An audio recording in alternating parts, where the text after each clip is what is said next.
Respected Sri Chiranjeev Singh Ji, Mrs. Samukta Mahapatra, Dr. Deepak Malgan, Professor Lawrence Surendra, Srimati Uma Mahadevan Das Gupta, Sri Adip Chaudhary Ji, Sri Anil Hebbar, Dr. Murali Krishna Reddy, Ms. Swati Ramanujam,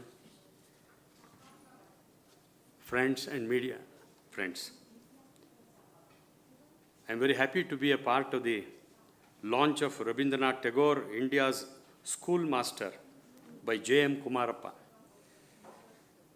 I had heard of J.C. Kumarappa, read his literature extensively, but had not heard of nor had read anything of J.M. Kumarappa, his brother.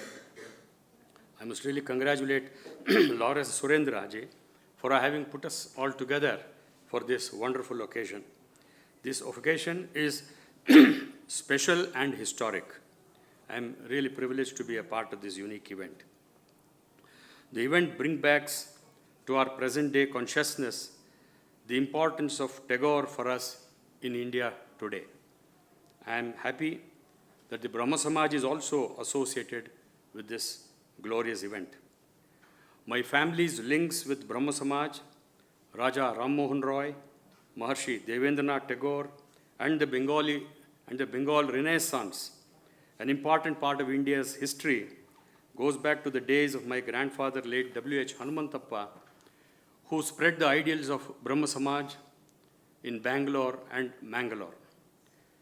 When he was just 8 years old, he was initiated into the Brahmo faith in the year 1893 by one Brahmananda Swami of Brahma Samaj, who presented him a book called Brahmo Dharma, authored by Maharshi Devendranath Tagore.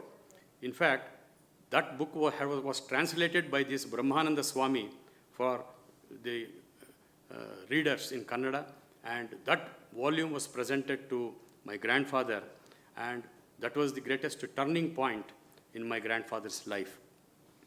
In fact, in 1924, from the pulpit of the Brahma Samaj, we have a Brahma Samaj in Cantonment, Bangalore. From that pulpit, Dr. Brajendranath Seal paid rich encomiums to the memory of Raja Ram Mohan Roy on the occasion of his death anniversary. He described Raja Ram Mohan Roy as a universal man in a universal procession. And this utterance of Brajendranath Seal is being quoted by many historians and scholars ever since. Brajendranath Seal was invited by the then Maharaja of Mysore in the year 1921, Krishna Wooday IV, to take over as the Vice Chancellor of the University of Mysore. Both Brajendranath Seal and Rabindranath Tagore were considered as twin intellectual giants of their times. What Bengal thinks today, the rest of India will think tomorrow. That was the kind of the intellectual prowess that Bengal had in those days. In fact, the tune for the song that we just heard, Ananda Loke, was set based on Mysore's anthem, Kayo Shri Gauri Karuna Lahari.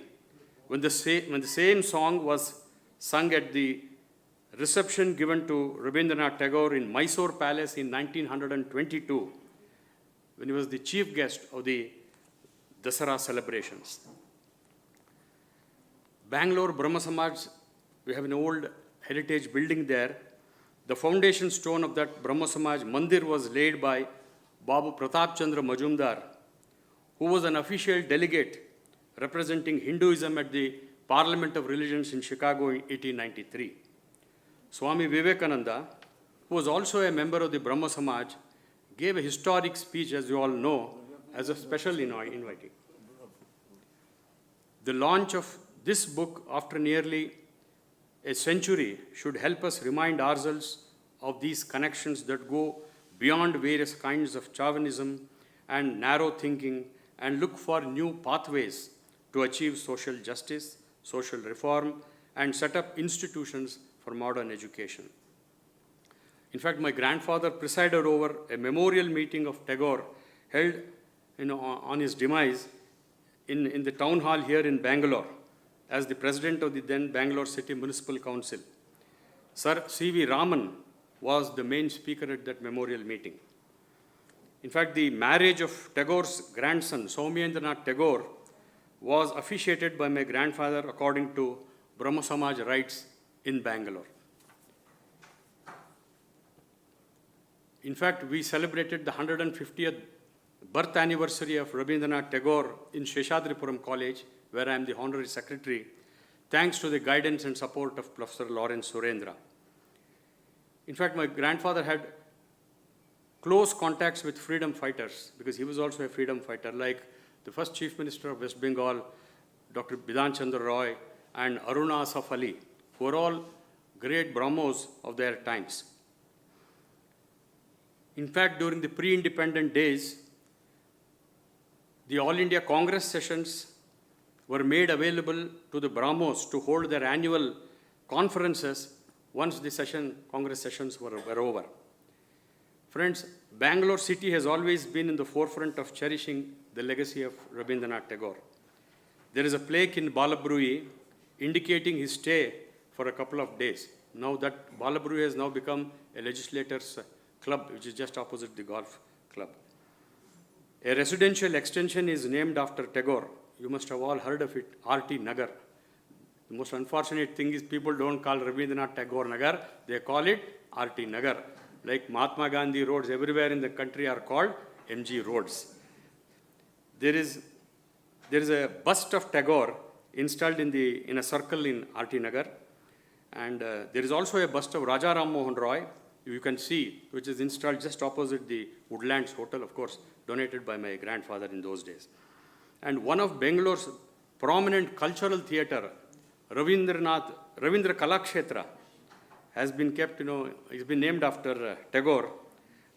And thus, Tagore lives in the minds of all Kannadigas. And whenever our national anthem is sung anywhere in any part of the world, Rabindranath Tagore is remembered through the national anthem. Friends, coming to this book launch, this book originally penned in 1928 and now republished nearly a century later is more than just a reprint. It is a revival of vision, a vision born of India's finest minds, Tagore, the poet educator, and Kumarappa, the Gandhian scholar. And it is doubly significant to me personally as someone who has walked in the realm of education for decades as a teacher, a policymaker, and a lifelong student of value-based learning. Reading this book feels like walking through the hallowed halls of both Shantiniketan and Columbia University, where East met West, not in conflict, but in creative dialogue. Tagore saw education not as an information delivery, but as a living, breathing art of cultivating the soul.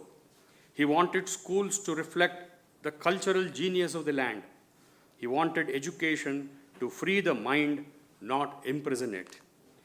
J.M. Kumarappa captures this essence in his words, writing about Tagore's rejection of the role of colonial system and his dream of an Indianized education, one rooted in our soil yet open to the world. Kumarappa writes, and I quote, Tagore's school of freedom was born out of the cry of suffering childhood from the cruelties of the man-made school system.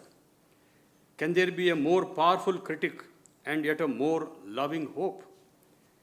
Tagore's vision, as documented by Kumarappa, is not just a matter of historical interest. It is urgently contemporary. In a world of digital distractions, Tagore reminds us of the quiet power of contemplation.